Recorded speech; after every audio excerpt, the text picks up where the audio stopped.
जय हिंद दोस्तों, कैसे हैं आप सभी प्यारे भक्तों को जय जय श्री राम। दोस्तों इस टाइम मैं आया हूं जगत के पालनहार प्रभु श्री राम जी की नगरी अयोध्या। आज के इस खास और इन्फॉर्मेटिव वीडियो में मैं आपको अयोध्या दर्शन कराने के साथ साथ अयोध्या की संपूर्ण जानकारी भी शेयर करूंगा। तो अगर आप भी प्रभु श्री राम जी के दर्शन करने पावन धाम अयोध्या आने की प्लानिंग कर रहे हैं तो ये वीडियो आपकी बहुत हेल्प करेगा।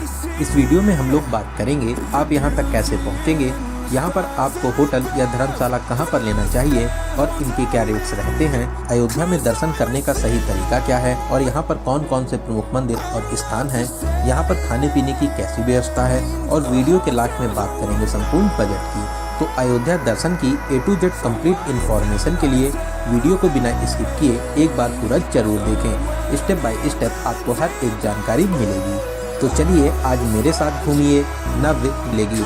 लगभग 550 वर्षों के इंतजार के बाद में प्रभु श्री राम जी का भव्य और दिव्य मंदिर बन चुका है। देश ही नहीं विदेशों से भी लाखों भक्त प्रभु श्री राम जी के दर्शन करने अयोध्या आ रहे हैं। इस टाइम अयोध्या को नई दुल्हन की तरह सजाया गया है। यहाँ के दिव्य नज़ारे और भव्य स्वरूप आपको भक्ति में सराबोर कर देंगे। तो फिर चलिए एकदम शुरू से शुरू करते हैं और जानते हैं कि आप अयोध्या तक कैसे पहुँचेंगे। सबसे पहले बात करते हैं ट्रेन की। यहाँ तक आने के लिए ये एक सबसे सस्ता और अच्छा तरीका रहता है। अयोध्या में दो प्रमुख स्टेशन हैं, अयोध्या कैंट और अयोध्या धाम रेलवे स्टेशन। दोस्तों अयोध्या धाम हाईटेक रेलवे स्टेशन है जो अभी अभी अपने भव्य और विशाल स्वरूप में बना है, जिसे राम मंदिर की थीम पर ही बनाया गया है। ट्रेन मिल जाती हैं। वहीं बहुत सी ट्रेनें अयोध्या कैंट तक ही आती हैं। अयोध्या कैंट रेलवे स्टेशन यहाँ से 10 किलोमीटर की दूरी पर स्थित है। अयोध्या कैंट रेलवे स्टेशन से लगभग 15 किलोमीटर की दूरी पर स्थित है। लगभग हर प्रमुख एयरपोर्ट से यहाँ तक के लिए आपको डायरेक्ट फ्लाइट मिल जाएंगी। तो चलिए बहुत ही प्यारा सा सफर पूरा करके अब हम लोग पहुँच चुके हैं प्रभु श्री राम जी की नगरी अयोध्या धाम में। और अब हम लोग बात करते हैं यहाँ पर रुकने के लिए आपको होटल या धर्मशाला कहाँ पर लेना चाहिए। दोस्तों ऐसे तो आप अयोध्या में कहीं पर भी बहुत ही प्यारा सा होटल, धर्मशाला या होम स्टे ले सकते हैं, लेकिन मैं आपको एडवाइस करूंगा आप अयोध्या धाम रेलवे स्टेशन रोड पर राम की पैड़ी के पास में, हनुमान गढ़ी के पास में या Ayodhya cantt railway station road पर बहुत ही अच्छे और बजट होटल आपको मिल जाएंगे। यहाँ पर धर्मशाला की रेट की बात करें तो इनके रेट्स 500 से स्टार्ट हो जाते हैं। वहीं होटल आपको 800 में मिल जाएंगे। 1500 से 2000 के बजट में आपको बहुत ही अच्छा सा रूम मिल जाएगा। दोस्तों जो बिल्डिंग आप वीडियो में देख रहे हैं ये अयोध्या धाम रेलवे स्टेशन रोड पर है।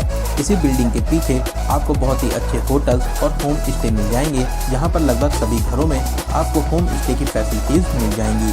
इनके रेट्स की बात करें तो 700 से 800 के बजट में आप एक अच्छा सा रूम ले सकते हैं। वहीं इन प्लेसेस के अलावा आप मंदिर ट्रस्ट के यात्री निवास, त्रिवेणी सदन या श्री राम यात्री निवास में भी रुक सकते हैं। इन सभी प्लेसेस पे आपको बहुत ही अच्छे रूम्स मिल जाएंगे। वहीं अगर आप फ्री में भी रुकना चाहते हैं तो अयोध्या धाम रेलवे स्टेशन के पास में टेंट भी बने हुए हैं जहां पर आप फ्री में भी रुक सकते हैं। वहीं दोस्तों अगर आप सुबह 8 से 9 बजे तक अयोध्या आ जाते हैं तो आप एक ही दिन में सभी मंदिरों में दर्शन करने के बाद में शाम को अपने घर के लिए वापसी कर सकते हैं। तो आपको यहाँ पर होटल लेने की और सही से सभी प्लेसेस को आराम से कवर कर लें। दोस्तों हम लोग सबसे पहले चलेंगे राम की पैड़ी सरयू घाट पर स्नान करने के लिए, जो अयोध्या धाम रेलवे स्टेशन से लगभग 2.5 किलोमीटर की दूरी पर स्थित है।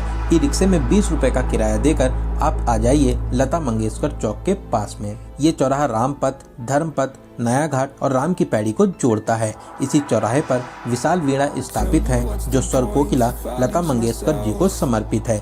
इसी चौक के पास में धर्मपथ पर सूर्य स्तंभ भी स्थापित है जो यहाँ की भव्यता और दिव्यता को और भी बढ़ाता है। शाम को तो इसके नज़ारे देखते ही बनते हैं। दोस्तों लता मंगेशकर चौक के सामने ही राम की पैड़ी स्थित है। राम की पैड़ी बहुत ही पवित्र स्थान है।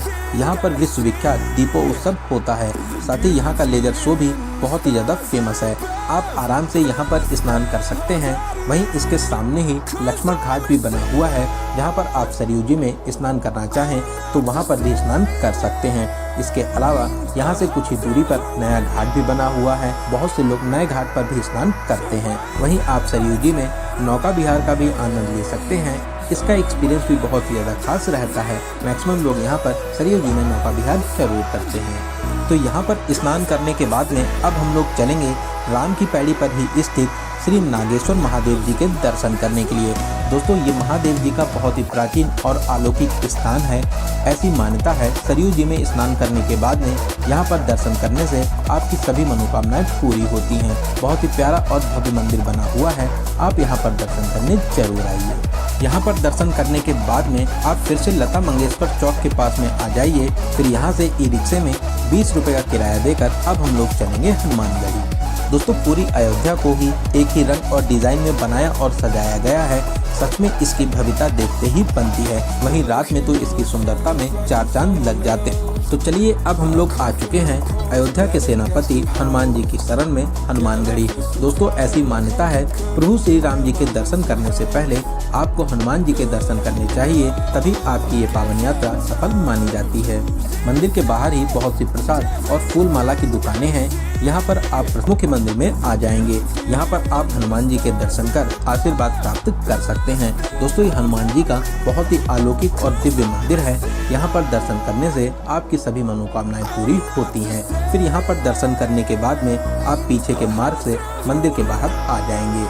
दोस्तों हनुमानगढ़ी में हनुमान जी के दर्शन करने के बाद में अब हम लोग चलेंगे यहाँ के राजा प्रभु श्री राम जी के दर्शन करने, जो अपने भव्य और नए मंदिर में बहुत ही अद्भुत शैली में विराजमान पहुँच जाएंगे। तो चलिए दोस्तों अब हम लोग जानते हैं आप यहाँ पर दर्शन कैसे करेंगे और यहाँ पर आपको क्या क्या फैसिलिटीज मिलती हैं। दोस्तों आप चाहे सिंह द्वार से एंट्री करें या अमावा राम मंदिर के पास से, अगर आपके पास में बैग, मोबाइल फ़ोन या कोई भी इलेक्ट्रिक सामान है या आप जूता चप्पल पहने हैं तो फिर आप नॉर्मल लाइन में लगकर आगे बढ़ते हुए स्कैनिंग पॉइंट तक आ जाइए। यहाँ पर आपका सभी सामान स्कैन किया जाता है, फिर उसके बाद में लॉकर एरिया में एंट्री कर सकते हैं। वहीं दोस्तों अगर आपके पास में कोई भी सामान नहीं है, साथ ही साथ आप जूता चप्पल भी पहने नहीं हैं, तो आप फास्ट ट्रैक लेन में एंट्री कर सकते हैं। जो आप भगवा कलर की लाइन देख रहे हैं यही फास्ट ट्रैक लेन है। आप इसमें और अच्छी फैसिलिटीज़ देखने को मिलेंगी। सभी फैसिलिटीज़ आपको फ्री में मिलती हैं। जगह जगह पर पीने के लिए पानी आपको मिल जाएगा, साथ ही साथ टॉयलेट्स की भी बहुत ही अच्छी व्यवस्था आपको यहाँ पर मिलती है। पूरे ही रास्ते रोड पर मैट्स बिछी हुई हैं, आपको चलने में जरा से भी प्रॉब्लम नहीं होगी। दोस्तों सच में बहुत ही अच्छी व्यवस्था यहाँ पर की गई है। तो दोस्तों हम लोग आ चुके थे लॉकर एरिया के पास में। यहाँ पर जूता चप्पल काउंटर बने हुए हैं। आप यहाँ पर अपना जूता चप्पल जमा कर टोकन ले लीजिए, फिर आप लाइन में लगकर लॉकर में अपना सारा सामान जमा कर दीजिए। आपके सामान की रसीद और चाबी आपको दी जाती है। तो सारा सकते हुए अब हम लोग मंदिर प्रांगण में आ जाएंगे। दोस्तों मंदिर की दिव्यता और भव्यता देखकर आप दंग रह जाएंगे। सच में बहुत ही प्यारा और अलौकिक मंदिर बना है, जिसकी खूबसूरती और दिव्यता मैं शब्दों में बयान नहीं कर सकता। जैसे ही आप सीढ़ियाँ चढ़कर मुख्य मंदिर में प्रवेश करेंगे, दूर से ही आपको प्रभु श्री राम जी के दर्शन मिल जाएंगे। फिर आप आगे बढ़ते हुए गर्भगृह के पास में आकर प्रभु श्री राम जी के बहुत ही अलौकिक और दिव्य दर्शन को प्राप्त कर सकते हैं। यहाँ पर प्रभु श्री राम 5 वर्ष के स्वरूप में विराजमान है। रामलला की दिव्य मुस्कान और स्वरूप को देखकर आपके नेत्र भर आएंगे। दोस्तों सच में बहुत ही प्यारी और मधुर मुस्कान है, जिसको देखकर आपको बहुत ही शांति और सुकून मिलेगा। दर्शन करने के बाद में अब हम लोग मंदिर प्रांगण से बाहर आकर लॉकर से सारा सामान और जूता चप्पल लेने के बाद में अब हम लोग फिर से एकदम बाहर आ जाएंगे। दोस्तों अब भीड़ भाड़ एकदम नॉर्मल हो गई। आते हैं तो लाइट्स में तो यहाँ की खूबसूरती के क्या कहने। लाइट्स में इसकी खूबसूरती में चार चांद लग जाते हैं। तो आप अगर चाहें तो शाम को भी यहाँ पर दर्शन कर सकते हैं। वहीं यहाँ पर दर्शन की टाइमिंग की बात करें तो अभी यहाँ पर सुबह 5:30 बजे से रात के 10 बजे तक दर्शन होते हैं। बीच में किसी भी टाइम दर्शन बंद नहीं रहते हैं। वहीं अगर कोई भी अपडेट्स आते हैं तो आपको कमेंट के माध्यम से सूचित किया जाएगा। तो यहाँ पर दर्शन करने के बाद में अब हम लोग चलेंगे दशरथ महल में दर्शन करने के लिए, जो हनुमानगढ़ी के साइड में स्थित है। दशरथ महल भी बहुत ही प्राचीन और दिव्य स्थान है। यहाँ पर आप पूरे राम दरबार के बहुत ही अद्भुत और अलौकिक दर्शन प्राप्त कर सकते हैं। दोस्तों आप यहाँ पर कुछ देर बैठकर राम धुन को जरूर गुनगुनाइए, यहाँ पर आपको बहुत ही ज़्यादा अच्छा लगेगा। यहाँ पर दर्शन करने के बाद में अब हम लोग चलेंगे कनक भवन, जो यहाँ से लगभग 100 मीटर की दूरी पर स्थित है। दोस्तों कनक भवन की भव्यता देखते ही बनती है। स्वर्ण के समान बहुत ही प्यारा सा महल बना हुआ है। ये प्यारा सा महल माता सीता और राम जी का निजी महल था। इस प्यारे से भवन में प्रवेश कर आप विशाल प्रांगण में आ जाएंगे। सामने ही मुख्य मंदिर प्रांगण में ही श्री लाल दरबार मंदिर और श्री कनकेश्वर महादेव मंदिर भी स्थापित हैं। आप यहाँ पर भी दर्शन कर आशीर्वाद प्राप्त कर सकते हैं।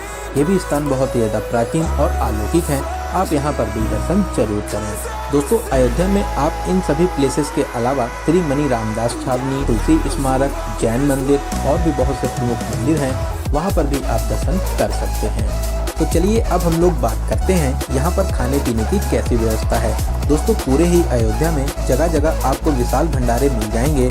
आप सिंह द्वार के पास में अमावा राम मंदिर, राम पथ पर, राम की पैड़ी के पास में, सरयू घाट के पास में आप यहाँ पर हर तरीके का भोजन और प्रसाद ग्रहण कर सकते हैं। वहीं अगर आप ढाबे या रेस्टोरेंट में भोजन करना चाहते हैं तो यहाँ पर बहुत से रेस्टोरेंट भी बने हुए हैं, जहाँ पर आप अपने बजट के हिसाब से भोजन कर सकते हैं। तो चलिए अब हम लोग बात करते हैं इस पावन यात्रा के लिए आपको कितने दिनों का प्लान करना चाहिए। दोस्तों, अगर आप सुबह टाइम से यहाँ पर आ जाते हैं तो एक ही दिन में दर्शन करने के बाद में शाम को आराम से कर लेते हैं तो आप मान के चलिए कि 500 रुपये प्लस आपका ट्रेन टिकट पर पर्सन के बजट में बहुत ही अच्छे तरीके से इस पावन यात्रा को पूरा कर लेंगे।